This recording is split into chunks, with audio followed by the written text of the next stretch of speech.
তিনজনের কাফেলা করে কুফা নগরীতে গেলেন।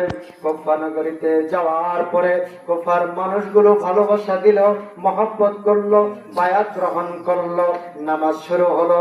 নামাজ যখন পড়াচ্ছেন, মুসলিম বিন আকিলের পিছনে শত শত মুসল্লি দাঁড়াইছিল। বলেন সুবহানাল্লাহ। সুবহানাল্লাহ।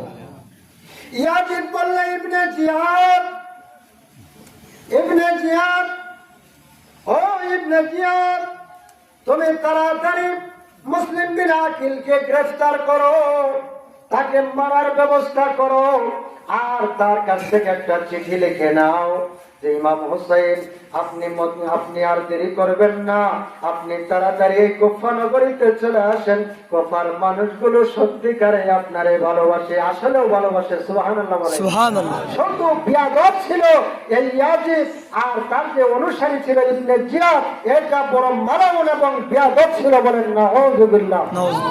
আমার প্রাণের ভাইও, সেই চিঠির মধ্যে মুসলিম বিন আকিলের সিগনেচার নেওয়ার পরে, স্বাক্ষর নেওয়ার পরে, ওই চিঠি মোবারকটা ইমাম হুসাইন রাদিয়াল্লাহু তাআলা তিনার দিকে যখন পাঠায় দিলেন, পাঠায় দিয়া মুসলিম বিন আকিলকে গ্রেফতার করে ঘরের মধ্যে বন্দী করলেন।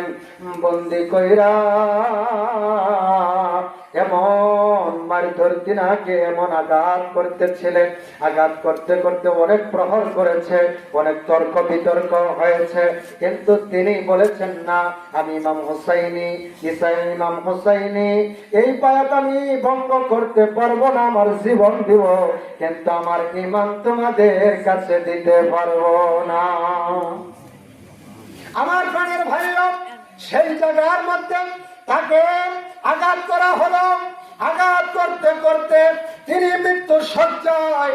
ওই ইয়াজিদ বাহিনী কি করলেন, ওই মুসলিম বিন আকিলকে তাদের যে একটা বিচার কার্যালয় ছিল, ওই বিচার কার্যালয়ের উপরে ছাদ থেকে মুসলিম বিন আকিলকে ফালাইয়া দিয়া সেখান থেকে বিদায় করে দেওয়া হয়েছে। বলেন নাউযুবিল্লাহ। নাউযুবিল্লাহ। সকলে দাঁড়িয়ে আমার নবীজিকে সালাম জানাইয়া, নবী সালামু আলাইকা